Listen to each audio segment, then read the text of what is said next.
3 jours ont suffi à l'Asbel Facebook Group pour atteindre ses objectifs assignés dans le cadre de ces journées scientifiques de Kinshasa qui marquent son 11e anniversaire. Parmi les thèmes débattus, la couverture santé universelle et maternité gratuite, axe d'intervention du Fonds de promotion de la santé, sous-thème exploité par le directeur général du Fonds de promotion de la santé, Marius Mika, à la première journée. La lutte contre la criminalité et le banditisme urbain, cas des Koulouna, sous le thème développé par l'inspecteur provincial de la ville-province de Kinshasa, de la police nationale congolaise, le général Kilimba Limba. Culture d'assurance et contribution du secteur au budget de l'État, sous-thème exploité par le directeur principal de la Société nationale d'assurance, SONAS en sigle, par Toussaint Mika et le directeur régional de la SONAS pour la 2e journée. Mais j'ai quand même parlé de l'assurance scolaire. Nous sommes venus ici, nos enfants ne sont pas assurés à l'assurance scolaire. Et nos collègues sont déjà dans le dossier pour que ces enfants puissent prendre les assurances.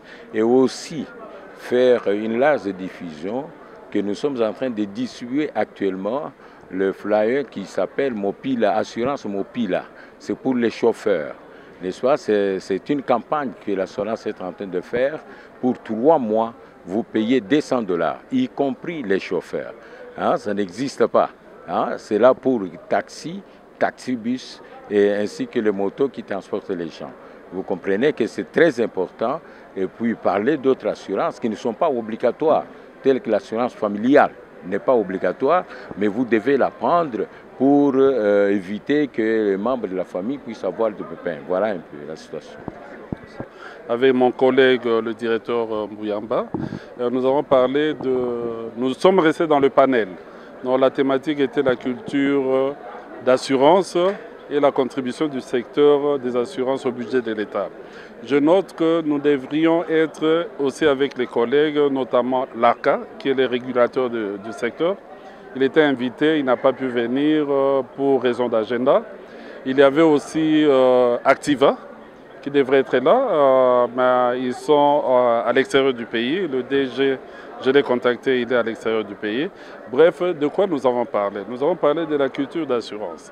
Si nous voulons que le secteur se développe, il faut d'abord que chacun de nous dispose de ce qu'on appelle le réflexe d'assurance. Vous avez votre véhicule, votre bâtiment. Je me suis même amusé à dire que nous sommes ici à l'UPC. Est-ce que les bâtiments de l'UPC qui nous reçoivent pour ces travaux sont assurés? Imaginez qu'il y ait un incendie ici. Nous sommes dans une salle de 300 personnes, c'est compliqué. Donc cette culture-là, si on ne l'a pas, il sera difficile au secteur d'aller très loin. Vous savez, quand vous achetez votre véhicule, on a pris l'exemple d'un véhicule Ketch, tout frais compris, on est aux alentours de $5 000. La plaque, c'est aux alentours de $150. Mais l'assurance, retenez bien, c'est $60 environ pour 3 mois. Donc vous avez dépensé $5 000 plus $150 pour la plaque, mais vous êtes incapable de payer une assurance. Alors que l'assurance, c'est le prix le moins cher, okay, de toutes les dépenses engagées pour ce véhicule-là.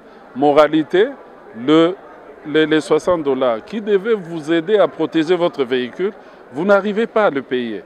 Vous savez, pour les juristes, on dit qui peut le plus paie le moins, mais quand vous ne le faites pas, c'est un problème. Alors, pour me résumer, je dis ceci. Certains d'entre nous pensent que l'assurance est une taxe, c'est une obligation. Non, ce n'est pas ça.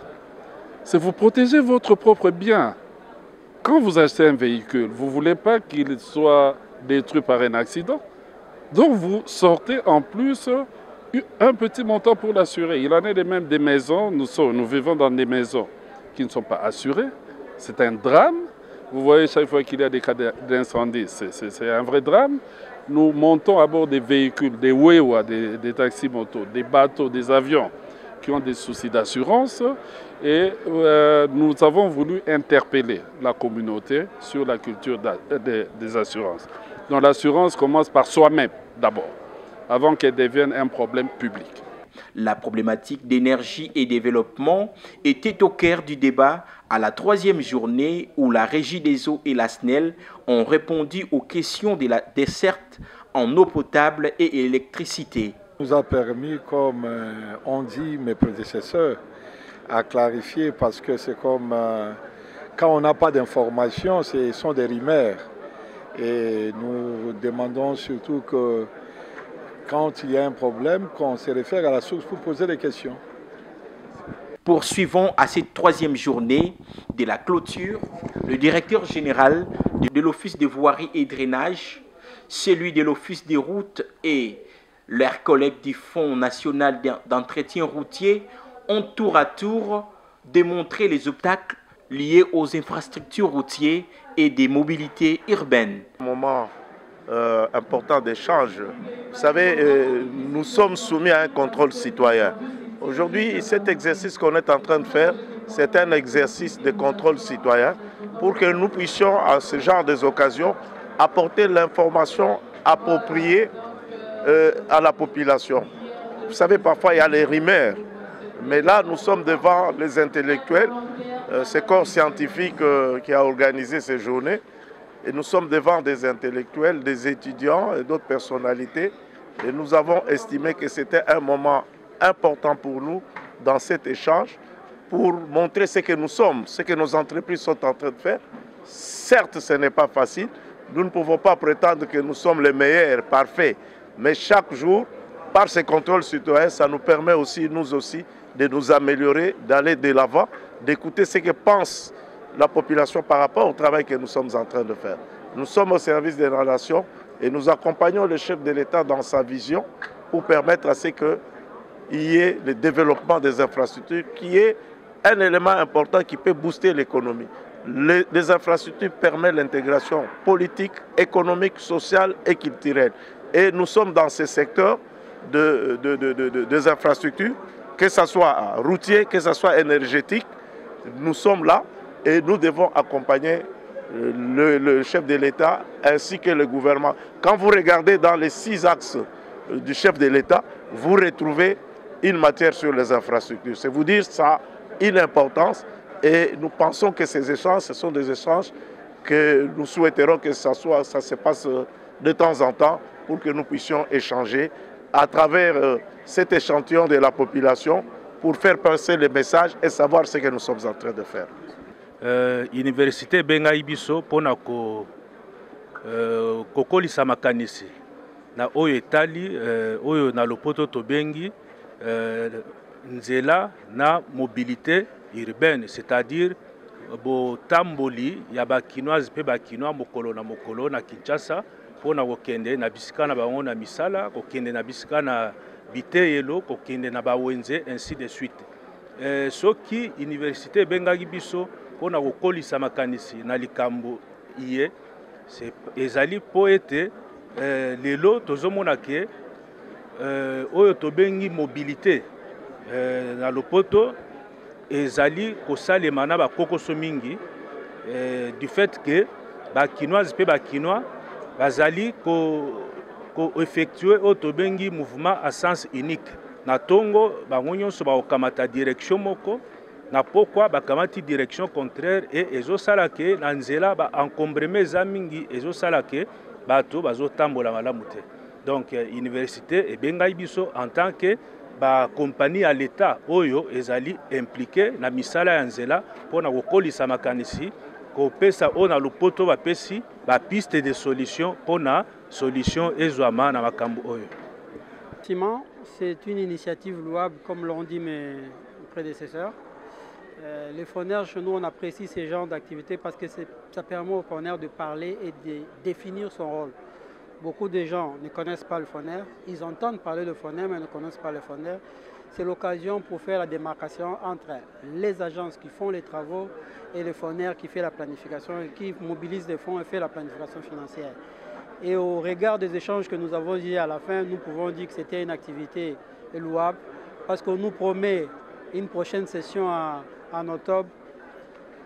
Très gentiment, on répondra présent. Très satisfait du bon déroulement de ces assises, Toussaint Mika, manager de l'ASBEL Facebook Group, communément connu sous le nom de Soki Oyebi Kinbien, livre ses impressions en ces mots. Je commence par la dernière question. On est satisfait. On a invité un panel important. Vous avez vu aujourd'hui, il y a eu 3 DG et un grand directeur de la SNEL. On a parlé des problèmes qui préoccupent les Kinois. En fait, il s'agit tout simplement, nous sommes en train de fêter le 11e anniversaire de notre ASBL qui se dénomme Facebook Group, mais mieux connu dans l'opinion sous le nom de Sokoye Bikinbien. Je pense que vous tous, vous êtes des Kinois. Tous les Kinois savent qu'il y a quelquefois des problèmes de route, de courant, de foi, de religion et même des assurances. Voilà, nous avons réuni un panel. Hier, nous avons eu droit à une intervention magistrale du général Blaise Kilimbalimba qui nous a parlé du phénomène Kuluna. Avant-hier, on a eu le fonds de promotion de la santé qui nous a expliqué la maternité gratuite, Kubota Ofele, un programme du chef de l'État. Et aujourd'hui, nous avons eu droit à une intervention brillante de la SNEL qui a envoyé le directeur de département, donc le DDK comme on l'appelle. Nous avons eu dans l'axe routier, nous avons eu le DG de l'Office de route, du FONER et de l'OVD. Voilà, nous sommes contents. Pourquoi nous venons ici? Parce que c'est l'université, c'est le siège du savoir. Parler avec les étudiants, ils ont posé des questions, vous avez suivi. Et je salue ici la pertinence des réponses données par les mandataires qui ont tous été brillants. Voilà. Et la prochaine édition a lieu en ce même lieu au cours du mois d'octobre et début novembre. Pardon. Alors, quelles sont les recommandations scientifiques de Kinshasa? Je voudrais qu'on insiste sur l'expression scientifique. C'est-à-dire, il y a l'information glanée par l'homme de la rue, il y a l'information colportée par la rumeur, il y a aussi l'information véhiculée par les réseaux sociaux. Vous connaissez la force des réseaux sociaux. Vous voyez, entre ce que nous avons appris dans la rue, dans les réseaux sociaux, et les réponses des responsables qui sont données, il y a une grande marge. Par exemple, moi personnellement, je ne savais pas beaucoup de choses en ce qui concerne le fonctionnement de la SNEL, de l'OVD et même de l'Office des routes. Aujourd'hui, j'ai appris.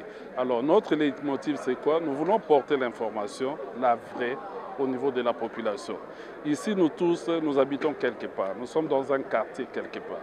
Vous comprenez? Quand on a l'information à ce niveau et au regard de notre qualité d'intellectuel, parce que nous sommes étudiants, nous sommes intellos, donc nous avons une autre lecture des choses. Nous pouvons apporter la bonne information là où nous vivons. C'est pour cela que nous avons intitulé cela Journée scientifique. Donc au mois d'octobre, le 30 octobre et le 31 octobre, nous allons nous retrouver encore avec les mêmes panélistes et peut-être avec d'autres pour parler toujours des problèmes qui concernent les Kinois. Débuté depuis le mercredi 19, ces journées scientifiques sont clôturées le vendredi 21 juin 2024 à l'Université protestante au Congo dans une ambiance totale. Très bonne suite de journée à vous. Merci beaucoup.